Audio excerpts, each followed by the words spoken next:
사랑하는 행복한 교회 성도 여러분, 이 영상을 보시는 하나님 나라의 귀한 자녀 여러분, 오늘은 2022년 10월 23일 거룩한 주일입니다. 오늘 매일 성경 본문에서는 세바의 반란이 진압되는 과정을 기록합니다. 세바는 이스라엘 전역을 돌아다니면서 지지를 호소한 뒤 벤마아가 아벨 성 안으로 들어가 사람들이 더욱 모여들기를 기다렸습니다. 그런데 요압의 진압군이 재빨리 추격해 와서 성을 포위하였습니다. 그 성의 사람들이 한 지혜로운 여자의 설득에 따라 세바의 머리를 잘라서 성 밖으로 요압에게 던져 주었습니다. 마침내 요압이 다윗에게 돌아가니 다윗은 그를 군대 장관으로 인정하였습니다. 오늘 본문을 나누어 보겠습니다. 사무엘하 20장 14절부터 15절, 세바와 요압 16절부터 19절, 지혜로운 여인의 질문 20절부터 22절, 요압의 제안 23절부터 26절, 다윗의 후기 관료들.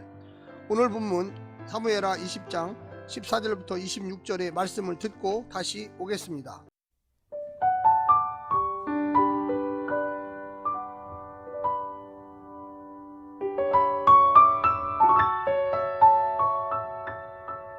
세바가 이스라엘 모든 지파 가운데 두루 다녀서 아벨과 벤마아가와 베림 온 땅에 이르니 그 무리도 다 모여 그를 따르더라.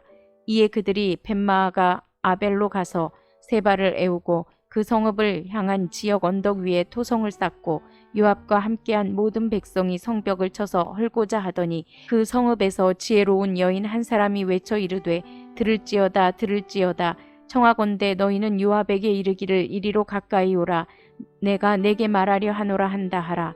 요압이 그 여인에게 가까이 가니 여인이 이르되 당신이 요압이니까 하니 대답하되 그러하다 하니라. 여인이 그에게 이르되 여종의 말을 들으소서 하니 대답하되 내가 들으리라 하니라. 여인이 말하여 이르되 옛사람들이 흔히 말하기를 아벨에게 가서 물을 것이라 하고 그 일을 끝내었나이다. 나는 이스라엘의 화평하고 충성된 자 중 하나이거늘 당신이 이스라엘 가운데 어머니 같은 성을 멸하고자 하시는도다. 어찌하여 당신이 여호와의 기업을 삼키고자 하시나이까 하니 요압이 대답하여 이르되 결단코 그렇지 아니하다. 결단코 그렇지 아니하다.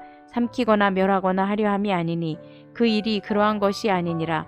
에브라임 산지 사람 비그리의 아들 그의 이름을 세바라 하는 자가 손을 들어 왕 다윗을 대적하였나니 너희가 그만 내주면 내가 이 성벽에서 떠나가리라 하니라.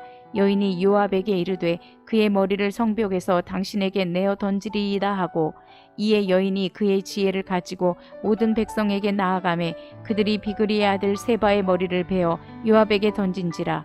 이에 요압이 나팔을 불매 무리가 흩어져 성읍에서 물러나 각기 장막으로 돌아가고 요압은 예루살렘으로 들어와 왕에게 나아가니라. 요압은 이스라엘 온 군대의 지휘관이 되고 여호야다의 아들 브나야는 그렛 사람과 블렛 사람의 지휘관이 되고 아도람은 감역관이 되고 아힐롯의 아들 여호사밧은 사관이 되고 스와는 서기관이 되고 사독과 아비아달은 제사장이 되고 야일 사람이라는 다윗의 대신이 되니라.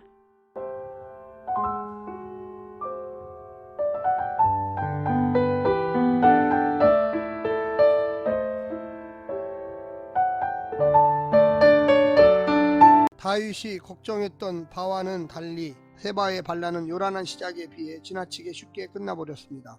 아마도 세바가 기대하는 것만큼 지지 세력이 빨리 모이지 않았던 것과 함께 세바 진영의 내부 분열도 추측해 볼 수가 있겠습니다.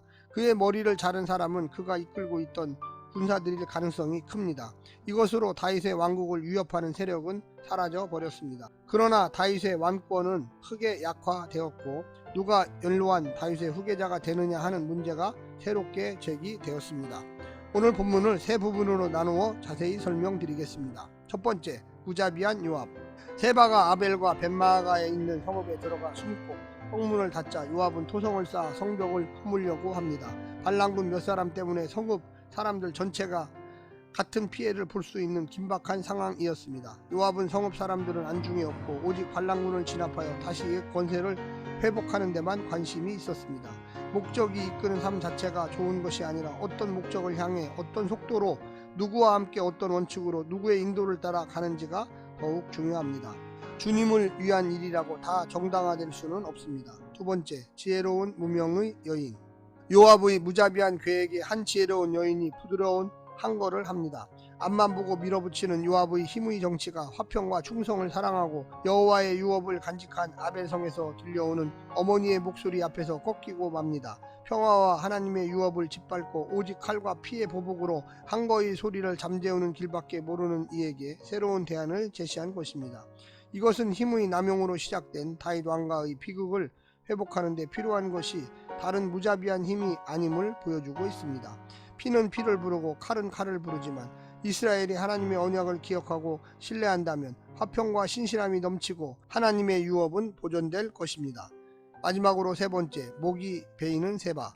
10지파 이스라엘을 모아 감히 다윗을 대적하여 일어섰던 세바가 한 여인의 지혜 앞에서 머리가 베입니다. 허망한 인생입니다. 세바가 한 일이라고는 충동질하고 도망치다가 아벨성에 갇혀서 한 여인의 주도로 목이 베인 것뿐이었습니다. 세바는 다윗과 함께 할 분깃이 없다고 한 자신의 말처럼 스스로 하나님 나라의 분깃을 거절하였습니다. 그러나 여호와의 위협을 기억하고 소중히 여긴 아벨성은 구원을 받았습니다. 하나님 나라의 상속자가 되는 길은 스스로 내 목을 챙기려고 반역하는 것이 아니라 하나님 나라의 왕께 충성하는 것이었습니다. 사랑하는 성도 여러분, 오늘 하루도 세바의 이 반란을 한번 자세히 생각하시면서 정말로 하나님께 충성하고 하나님 나라의 유업을 받는 길은 어떤 길인지를 한번 고민해 보시기를 간절히 부탁드립니다. 샬롬.